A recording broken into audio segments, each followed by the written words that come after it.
पटेल प्रहलाद भाई। आज इस बुलेटिन में बात होगी ऑपरेशन सिंदूर पर घिरी मोदी सरकार की, संसद के बनाए कानून पर सुप्रीम कोर्ट के जज के बड़े बयान की। देखेंगे ईरान के खिलाफ जंग में अमेरिका और इजराइल को कैसे लगा बड़ा झटका। कांग्रेस अध्यक्ष मल्लिकार्जुन खड़गे ने संविधान को लेकर कही क्या बात। जानेंगे बिहार में महागठबंधन की बैठक में हुए क्या फैसले। और बुलेटिन के आखिर में देखेंगे जाने माने कार्टूनिस्ट इरफान की किस खबर पर पड़ी तिरछी नजर। लेकिन दिन भर की तमाम बड़ी खबरों से पहले एक नजर आज की सुर्खियों पर। कोलकाता सामूहिक शोषण मामले की सीबीआई जांच कराने के लिए याचिका दायर। एजुकेशन इंस्टीट्यूट में सिविल वॉलेंटियर की तैनाती की भी मांग। हफ्ते के आखिर में सुनवाई संभव। तेलंगाना की केमिकल फैक्ट्री में धमाका, 12 मजदूरों की गई जान और 34 जख्मी। ब्लास्ट के वक्त 150 लोग थे मौजूद। करीब 60% वोटरों को नहीं देना होगा कोई अतिरिक्त दस्तावेज। वोटर लिस्ट वेरिफिकेशन पर विपक्ष के आरोपों के बीच चुनाव आयोग की आई सफाई। लाल निशान पर बंद हुआ शेयर बाजार, 452 अंकों की गिरावट के साथ 83,606 अंकों पर बंद हुआ सेंसेक्स, तो 120 अंकों की गिरावट के साथ 25,517 पर बंद हुआ निफ्टी। ये तो थी सुर्खियां। अब बात आज की सबसे बड़ी खबर की। इंडियन नेवी के अधिकारी defence attache captain Shiv Kumar ने ऑपरेशन सिंदूर को लेकर बड़ा बयान दिया है। उनके बयान ने मोदी सरकार के तमाम दावों पर सवाल खड़े कर दिए हैं। विपक्ष ने सेना के अधिकारी के बयान को लेकर मोदी सरकार को घेर लिया है। तो क्या कहा है डिफेंस अताशे ने, जिससे देश में मच गया है सियासी बवाल।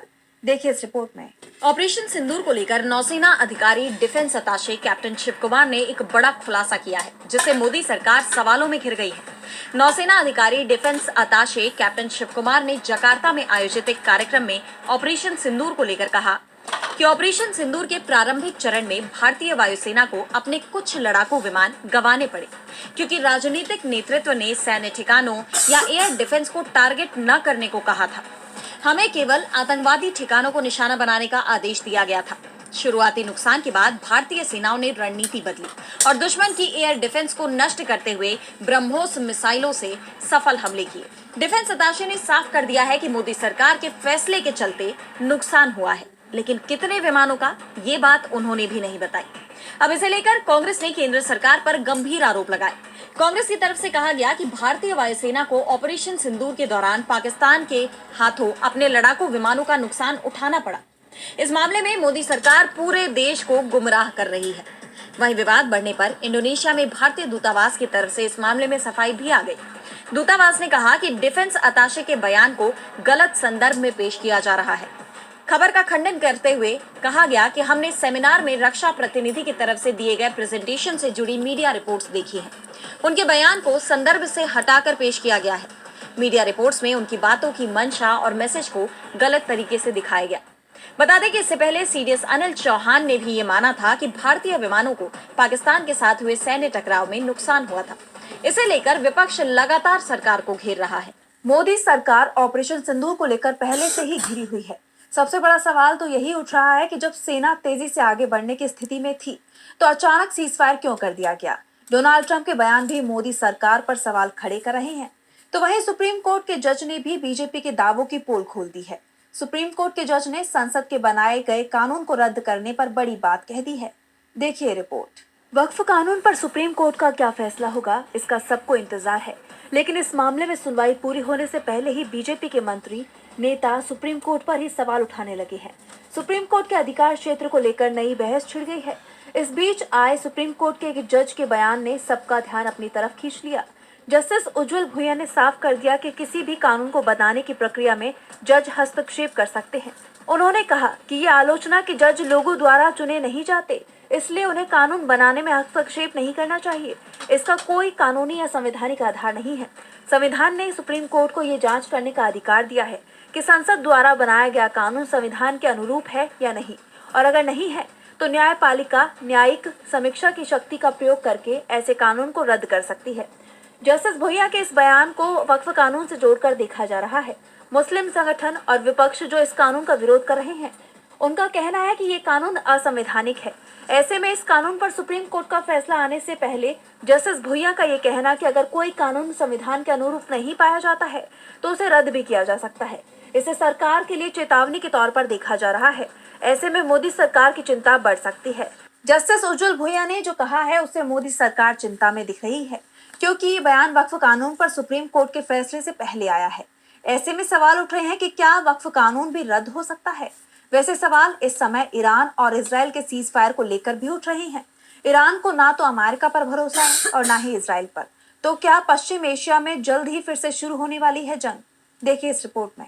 इजराइल से जंग तो खत्म हो गई, लेकिन अब ईरान और अमेरिका आमने सामने नजर आ रहे हैं। ईरान की तरफ से अमेरिकी राष्ट्रपति डोनाल्ड ट्रंप और इजरायली पीएम बिन्यामिन नेतन्याहू के खिलाफ फतवा जारी कर दिया गया है, जिसमें कहा गया कि जो कोई भी ईरान के सर्वोच्च नेता को नुकसान पहुंचाने या धमकाने की कोशिश करता है, वो मुहरे यानी जंग को पसंद करने वाला अपराधी होगा। ईरान के शीर्ष शिया धर्मगुरु अयातुल्ला नासर मकरम शिराजी की ओर से जारी इस फतवे में इन दोनों नेताओं को अल्लाह का दुश्मन बताया गया है। साथ ही दुनिया भर के मुसलमानों से अपील की गई कि वे एकजुट होकर इन नेताओं को ईरान पर हमले के लिए पछताने के लिए मजबूर करें। ईरान ने साफ कर दिया कि वो किसी के आगे नहीं झुकेगा और अब वो तेजी से अपने परमाणु कार्यक्रम को दोबारा शुरू करने में जुटा हुआ है। जबकि ट्रंप का कहना है कि ईरान फोर्दो के प्रवेश द्वार को बंद करने की कोशिश कर रहा था, लेकिन अमेरिका के बंकर बस्टर बम उसमें से ऐसे गुजरे जैसे बिल्कुल मक्खन हो। लेकिन ट्रंप के ये दावे एक बार फिर झूठे साबित हो गए। इस बार अमेरिकी अखबार वॉशिंगटन पोस्ट में दावा किया गया है कि ईरान की न्यूक्लियर साइट्स को जितने कम नुकसान का पहले दावा किया जा रहा था, हकीकत में तो नुकसान उतना भी नहीं हुआ।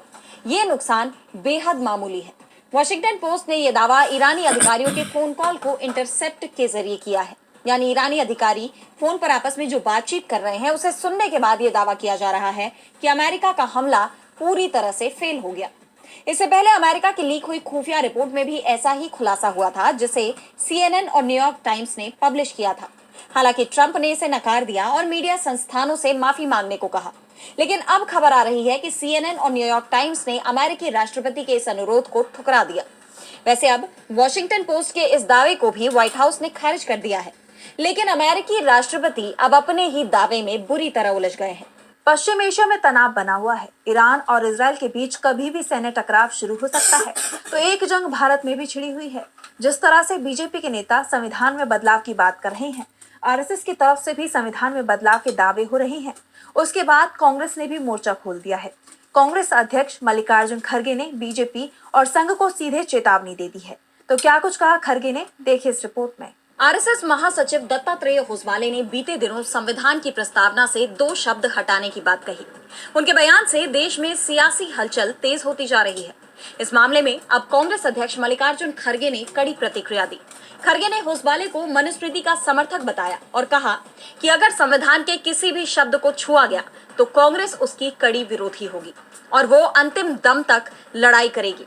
उन्होंने कहा कि वे गरीबों और कमजोर वर्ग को आगे बढ़ने नहीं देना चाहते। वे हजारों साल पुरानी व्यवस्था को बनाए रखना चाहते हैं। इसलिए वे समाजवाद, धर्मनिरपेक्षता और संविधान के मुख्य सिद्धांतों को पसंद नहीं करते। ये सिर्फ होसवाले की सोच नहीं, बल्कि पूरी आरएसएस की विचारधारा है। खड़गे ने पूरे आरएसएस को कमजोर समुदायों के खिलाफ बताया। उन्होंने कहा कि आरएसएस गरीब, दलित, पिछड़े वर्गों और अन्य कमजोर समुदायों के खिलाफ है। अगर वे सचमुच हिंदू धर्म के रक्षक हैं तो पहले छुआछूत जैसी कुरीतियों को खत्म करें। इसके साथ ही उन्होंने आरएसएस से अपील की कि वो सिर्फ बयानबाजी न करे बल्कि काम करे। हम संविधान के किसी भी शब्द को छूने नहीं देंगे। ये हमारे देश की आत्मा है और हम इसकी रक्षा के लिए पूरी ताकत से लड़ेंगे। गौरतलब है कि खड़गे का यह बयान ऐसे वक्त पर आया है जब देश में संविधान की प्रस्तावना और उसके शब्दों को लेकर सियासी बहस तेज हो रही है। ऐसे में कांग्रेस ने साफ कर दिया है कि वो संविधान में संशोधन नहीं करने देगी। ऐसे में मोदी सरकार और आरएसएस की मुश्किलें बढ़ सकती हैं। खड़गे ने सीधे सीधे बीजेपी को चेतावनी दे दी है, तो बिहार में महागठबंधन ने उसकी चिंता बढ़ा दी है। बिहार में इसी साल विधानसभा चुनाव होने हैं और महागठबंधन की तरफ से इसे लेकर बैठकों का दौर शुरू हो गया है। पटना में महागठबंधन की बैठक हुई, जिसमें साझा घोषणा पत्र और सीट शेयरिंग को लेकर बात हुई। अधिकांश सीटों को लेकर सहमति बनने की खबर भी आ रही है। बिहार में पटना के कांग्रेस कार्यालय सदाकत आश्रम में इंडिया गठबंधन की महत्वपूर्ण बैठक हुई, जिसमें कांग्रेस, आरजेडी, सीपीआई, सीपीआईएमएल समेत कई सहयोगी दलों के नेता शामिल हुए। बैठक में सीट बंटवारे पर चर्चा के अलावा चुनाव के लिए साझा घोषणा पत्र पर मुख्य रूप से चर्चा हुई। इस बैठक की अध्यक्षता तेजस्वी यादव ने की।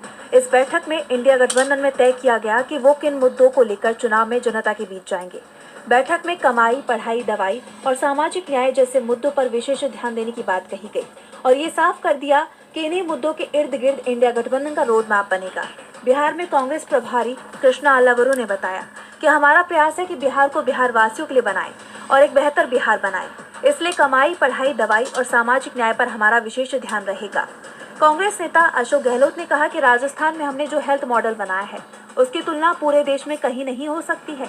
हमने राजस्थान में राइट टू हेल्थ का भी कानून बनाया। इसमें प्रत्येक परिवार को इंश्योरेंस कवर दिया गया है। भारत सरकार की आयुष्मान भारत योजना का लाभ कुछ चुनिंदा लोगों को ही मिल रहा है, जबकि राजस्थान एकमात्र राज्य है जहां हमने पूरे प्रदेश को लोगों को कवरेज दिया। इस योजना में लोगों को फ्री सुविधा दी जा रही है, चाहे वो इलाज हो, दवा हो, जांच हो। इसके अलावा बैठक में चुनाव आयोग की तरफ से शुरू किए गए मतदाता सूची के पुनरीक्षण का मुद्दा भी उठाया गया। बिहार में महागठबंधन आगे निकलता दिखाई दे रहा है तो एनडीए के दल आपस में ही उलझे हुए हैं, जिसके चलते बीजेपी भी मुश्किल में दिखाई दे रही है। बीजेपी की मुश्किल सिर्फ बिहार में नहीं दिख रही है, बल्कि पूरे देश में ही बढ़ती दिखाई दे रही है। तेलंगाना में तो बीजेपी के विधायक ने पार्टी से ही इस्तीफा दे दिया है। तो क्या है पूरा मामला, जानने के लिए देखिए रिपोर्ट। तेलंगाना में बीजेपी विधायक टी राजा सिंह ने बीजेपी से इस्तीफा दे दिया है। इस्तीफे की वजह बीजेपी के नए अध्यक्ष चुनाव को माना जा रहा है। बीजेपी आलाकमान की तरफ से एन रामचंद्र राव के नाम को मंजूरी दी गई थी, जबकि टी राजा सिंह खुद प्रदेश बीजेपी अध्यक्ष पद की दौड़ में शामिल थे और इसी से नाराज होकर टी राजा सिंह ने अपना इस्तीफा मौजूदा प्रदेशाध्यक्ष बंडी संजय कुमार को भेज दिया है। टी राजा सिंह ने अपने पत्र में हाईकमान के फैसले पर सवाल उठाए हैं। उन्होंने कहा कि ये एक कठिन फैसला है, लेकिन एक जरूरी फैसला है। बहुत से लोगों की चुप्पी को सहमति नहीं समझना चाहिए। मैं सिर्फ अपने लिए नहीं, बल्कि उन असंख्य कार्यकर्ताओं और मतदाताओं के लिए बोल रहा हूं जो हमारे साथ आस्था के साथ खड़े हैं और जो आज निराश महसूस कर रहे हैं। बीजेपी विधायक ने एक तरह से साफ कर दिया है कि पार्टी के अंदर बहुत से लोग खुद को सहज नहीं मान रहे हैं, लेकिन मजबूरी में शांत हैं। अब ये मजबूरी क्या है, ये टी राजा सिंह ने भी नहीं बताया, लेकिन जिस तरह से तेलंगाना बीजेपी विधायक ने इस्तीफा दिया है, उसने बीजेपी हाईकमान के दबदबे की एक बार फिर से पोल खोल दी है। लोकसभा चुनाव के बाद से ही ये आरोप लगते रहे हैं कि बीजेपी हाईकमान कमजोर हो गया है और इसी के चलते प्रदेशाध्यक्ष चुनाव की जो प्रक्रिया इस साल के शुरुआत में पूरी हो जानी चाहिए थी, वो जून में भी पूरी नहीं हो पाई। तेलंगाना में विधायक के इस्तीफे ने बीजेपी को मुश्किल में डाल दिया है, तो महाराष्ट्र में बीजेपी के नेतृत्व वाली एनडीए सरकार का अपना फैसला ही उसकी मुसीबत बन गया है, जिसके बाद विपक्ष ने पूरे प्रदेश में आंदोलन का ऐलान कर दिया था। विपक्ष के दबाव में महाराष्ट्र सरकार झुक गई है। तो क्या है पूरा मामला, देखिए इस रिपोर्ट में। महाराष्ट्र में जिस 3 भाषा नीति को लेकर महायुति सरकार घिरती दिखाई दे रही है, अब उस पर महाराष्ट्र सरकार ने यू टर्न ले लिया है। महाराष्ट्र सरकार ने 3 भाषा नीति से जुड़े अपने आदेश को रद्द कर दिया है। दरअसल महाराष्ट्र सरकार ने हाल ही में मराठी और अंग्रेजी के साथ हिंदी भाषा को अनिवार्य करने का आदेश जारी किया था। तीसरी भाषा के रूप में हिंदी को अनिवार्य किए जाने के खिलाफ राज ठाकरे, उद्धव ठाकरे खुलकर सड़कों पर उतर आए। सरकार के इस आदेश का विपक्ष ने खुलकर विरोध किया, जिसके बाद सरकार ने अपने आदेश को वापस ले लिया है। सीएम देवेंद्र फडणवीस और दोनों डिप्टी सीएम ने प्रेस कॉन्फ्रेंस की। सीएम ने कहा कि 3 भाषा नीति को लेकर शिक्षाविद नरेंद्र जाधव की अध्यक्षता में कमेटी बनाई गई है। इसकी रिपोर्ट के बाद ही हिंदी की भूमिका पर अंतिम फैसला लिया जाएगा। अब विपक्ष का दावा है कि उनके दबाव में आकर सरकार को अपने फैसले से पीछे हटना पड़ा। इस बीच शिवसेना प्रमुख उद्धव ठाकरे ने बड़ा बयान दिया। उन्होंने सीएम देवेंद्र फडणवीस को मराठी भाषा का विरोधी बताया। पहले ये मुझे बताइए कि मुख्यमंत्री मराठी भाषा के विरोधी क्यों है? मुख्यमंत्री मराठी भाषा की विरोधी है, ये मेरा आरोप है। जाओ उनको बताओ। तो वहीं उद्धव ठाकरे गुट के सांसद संजय राउत ने महायुति सरकार पर निशाना साधा। उन्होंने कहा कि हम जब साथ आएंगे आपको पीछे हटना पड़ेगा। अब देखिए महाराष्ट्र में आगे आगे क्या होता है। उन्होंने कहा कि महाराष्ट्र में ठाकरे एक ब्रांड है। और बुलेटिन के आखिर में देखेंगे जाने माने कार्टूनिस्ट इरफान की किस खबर पर पड़ी तिरछी नजर।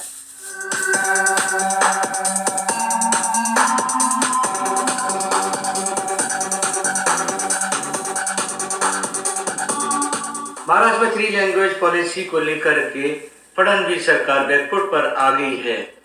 3 लैंग्वेज के अंदर 2 लोग तो एक तरफ हैं, जिसमें दोनों भाई राज ठाकरे और उद्धव ठाकरे एक साथ एक मंच पर आ गए हैं।